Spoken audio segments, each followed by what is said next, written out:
महागणाधिपतये नमः।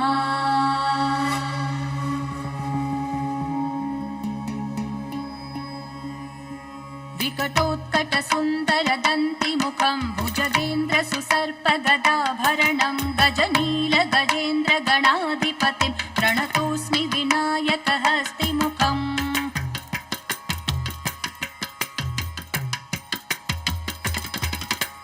सुरसुरगणपति सुन्दरकेशं ऋषि गणपति भव भव गणपति पद्मशरीरं जय जय गणपति दिव्य नमस्ते।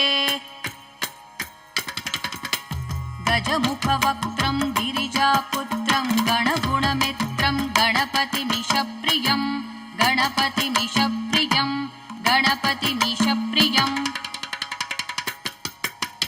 करधृतपरशुं कङ्कणपाणिं कबलितपद्मरुचिं सुरपतिवन्द्यं सुन्दरनृत्यं सुरचितमणिमकुटम्।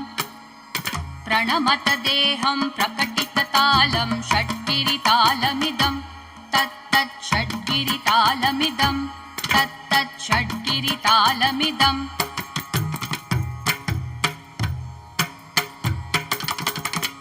लम्बोदरवरकुञ्जासुरकृतकुङ्कुमवर्णधरं श्वेतसशृङ्गं मोदकहस्तं प्रीतिसपनसफलं। नयनत्रयवरनागविभूषितनाना गणपतिदं तत्तत् नयनत्रयवरनागविभूषितनाना गणपतिदं तत्तत् नाना गणपतिदं तत्तत् नाना गणपतिदम्।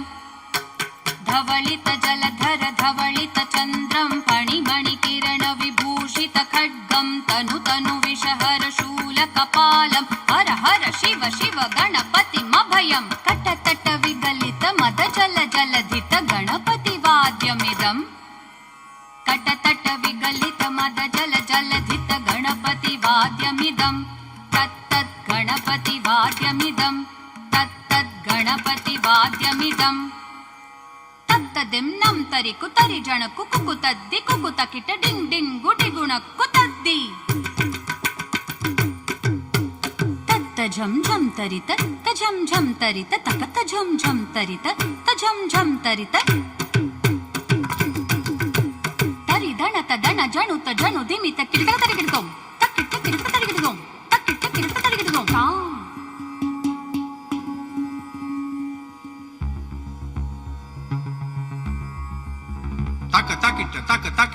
ताकिट तत्तो शशिकलित मौलिनं शूलिनं दित्ताकिट तत्तो विमल शुभ कमल जलपादुकं पाणिनं ताकिट तत्तो प्रमथ गण गुण कथित शोभनं शोभितं दिन ताकिट तत्तो मृदुल भुज सरसिज विषाणकं पोषणं दिन ताकिट तत्ता वन सफल कदलि फल मोदनं मोदकं ताकिट तत्तो प्रमथ गुरु शिवतनय गणपति तालनं प्रमथ गुरु शिवतनय गणपति तालनं प्रमथ गुरु शिवतनय गणपति तालनं गणपति तालनं ता गणपति तालनं गणपति तालनं ता गणपति तालनं गणपति तालनं गणपति तालनं ताकिट तक तरिगिट तक तकशु ताकिट तक तरिगिट तक ताम